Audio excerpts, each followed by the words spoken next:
Uh, I'm Sergei Lebedev, professor of geophysics at the University of Cambridge.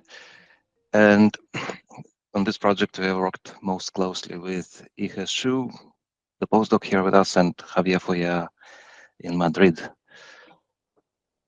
The purpose of this work package is to create data and refine methods for lithosphere scale thermal modeling of North America and other continents. The thermal structure and thickness of the lithosphere has a major effect and often a dominant effect on the temperature in the crust. The other effects are crustal heat production and thermal conductivity. And seismic surface waves are our richest source of information on the thermal structure and thickness of the lithosphere, which comprises the crust and uppermost mantle.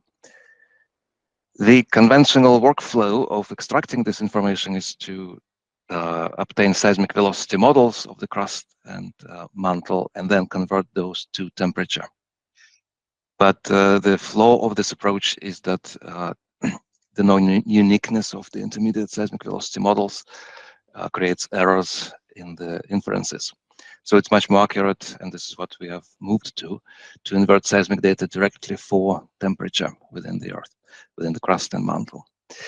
So this is what we call seismic tomography. This is one of the names for this, and this is a paper that is just out, but it's based on the thermodynamic inversion and modeling methods that Javier Foya has been working for many years on with his collaborators, and Javier and I have collaborated for something like 12 years on these methods.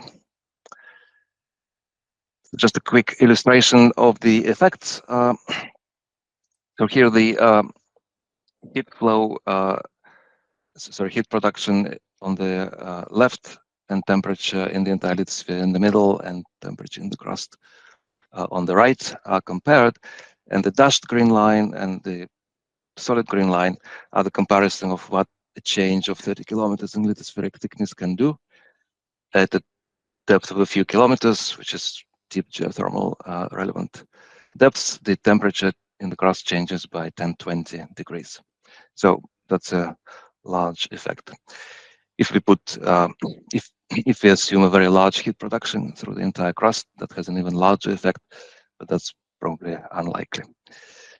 So how do we determine the geotherm in the lithosphere, which determines to a large extent the temperature in the crust? So here is the inversion of seismic data for the geotherm and other parameters. The seismic data here are the phase velocity curves of Love and Rayleigh surface waves. And the main inversion parameter is the lithosphere-asthenosphere boundary depth, from which we can compute an equilibrium geotherm with transient effects if necessary. And other parameters include the temperature below the lithosphere, radial anisotropy, and a few others. So from that, we get the geotherm in the entire lithosphere, including shallow crust. And we can also match the surface heat flow and elevation, which are also data types if we want. So this is an example of such inversion for the entire Phanerozoic lithosphere of the Earth. This is the average over all tectonic or Phanerozoic provinces with relatively thin lithosphere. The average lithospheric thickness that comes out of the inversion of the data is around 80 kilometers. And we can match the heat flow very accurately with the measurements in these provinces. Now, these dispersion curves, which is our data, are very accurate thanks to the averaging, and we can fit the data to within 0.05%, which is an order of magnitude better than we can do point by point. But this gives us sort of the average and benchmarks the technique.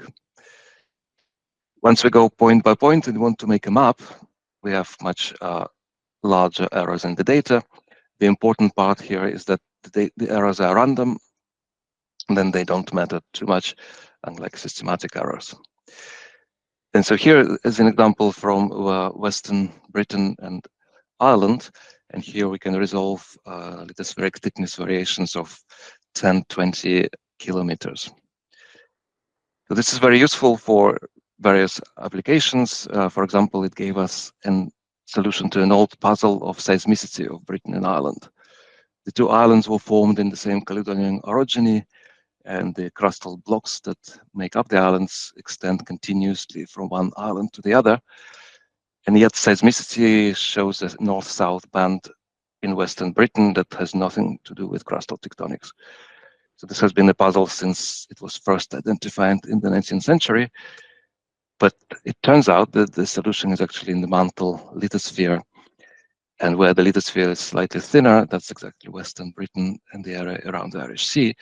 That's where the lithosphere is warmer and mechanically weaker, and that's where most of the earthquakes occur. Whereas Ireland has thicker lithosphere and almost no earthquakes. Well, solving an old puzzle is of academic interest, and also it's of some societal interest. And these titles are humorous, but they just highlight that this is really of interest to society. It is of societal relevance. And seismic imaging in Ireland specifically, Javier and I have used seismic imaging and determination of temperature inversion of seismic data for temperature to map the subsurface temperature across the island for the purposes of geothermal energy resource assessment. We've done this with a few postdocs and collaborators of ours. So what seismic data are required to do this, to determine the temperature in the entire lithosphere? First of all, we need as accurate as possible and as high resolution as possible phase velocity data, phase velocities of seismic surface waves. The first step is obtain such data to compile and measure such data sets. And the second step is to relate seismic data to temperature, find models that explain the data while minimizing the impact of errors on the models. For the US and the North America, in broader North America, we have completed the first step, and I'm going to show what we've done to do that, and Javier will tell you more of inversions that we do at the second step. So in conterminous US, the coverage with broadband seismic stations is exceptionally dense. That was achieved with the recent US array experiment across the entire country. So a number of groups have made phase velocity maps with high resolution by applying array methods to this dense seismic coverage. This gives us excellent data at short and intermediate periods that sample the crust and shallow lithosphere, but it's more limited or absent at long periods that sample the deeper lithosphere, which is also important for what we want to do. So alternatively, there are seismic models for entire North America created by seismic waveform tomography. That gives us longer periods and greater depth sensitivity through the entire upper mantle, although with lower lateral resolution. So the first question is, we want to get the best out of all available state-of-the-art data. So how do we best merge all these data sets? We have combined a number of them in the data set we have now, which includes Rayleigh and Love phase velocity maps. That's the two types of surface waves that are sampled vertically and horizontally polarized shear waves. It's important to have both to remove the effect of fabric on seismic velocities so that we only have isotropic average seismic velocities that are related to temperature. And so for these, we produced a data set that's at the moment sampled at half-degree spacing. It has a very broad period range from 8 seconds that samples the upper crust to 400 seconds that samples deep upper mantle. To produce the data set, we took something from 5 different ones with weighted averaging where they overlapped. For array measurements in the conterminous US only, we used the dataset from Joran and Ekstrom. That's gold standard in many ways for its period, that period it samples, and Fanchilin dataset published in Schmant et al. 2015. And then for broader period range but lower resolution entire North America sampling, we got a few waveform tomography model from my group, an older model that a very smooth one published in 2014, then a 2020 model that has finer details, but finer details also across the continent, and then an azimuthal anisotropic, radial anisotropic model that has also anisotropy. So that's an example of this recent waveform tomography model, which is probably state of the art as resolution for this type of imaging goes. And it has a lot of regional scale details at lithospheric and asthenospheric depths. If we compare a waveform tomography model in the US with one of the array models with higher resolution, broadly they are consistent. So at the bottom there is a bundle of curves that are differences between different models, and then a histogram that shows that the systematic differences between the models are small, and they increase slightly towards longest periods, where probably the long period waveform tomography becomes more reliable.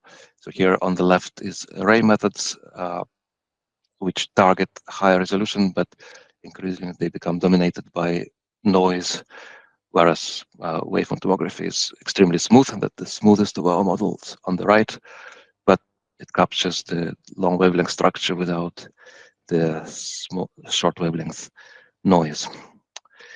So putting all the phase velocity maps together and doing weighted averaging, the period dependent weighted averaging, we now have a set of phase velocity maps in a very broad period range from 8 seconds to 400. So that's an example at 20 seconds that they give us roughly an average over the entire crust and uppermost mantle where the crust is thin. So here we already see thinner crust and very low velocity mantle in the western part of the continent. And now we are in the uppermost mantle where the lithosphere is thicker, and already at the bottom of the lithosphere where it's thinner in the western part of the US and in Mexico. And this pattern persists at longer periods that sample now deep lithosphere. And now we are well into the sublithospheric mantle in the western part of the continent at 100 seconds, and we have very long periods, 200 and 300 seconds, to have the entire upper mantle covered. At very long periods that sample the deep upper mantle, the heterogeneity decreases because heterogeneity in the upper mantle is also much lower once we are out of the thermal boundary layer that is the lithosphere. So to conclude, to summarize, surface wave data give us the whole lithosphere thermal models, and to exploit this sensitivity of the data, the most effective approach is thermodynamic inversion of the data for temperature. This is something Javier Foya and his collaborators have worked for many years, and we have collaborated on combining seismic data with this approach for many years as well. We've benchmarked and tested these methods at global scale and regional scales, and North America gives us an excellent test to apply these methods as well, with so much data to use in the modeling and then to benchmark and ground truth what comes out. The challenge is how to combine the complementary state-of-the-art data with which have different lateral resolution. We have merged various datasets to obtain a broadband dataset, and it is now ready for the next step, the inversion of the data in order to map the temperature in the crust across the continent. Thanks, that's all I wanted to say.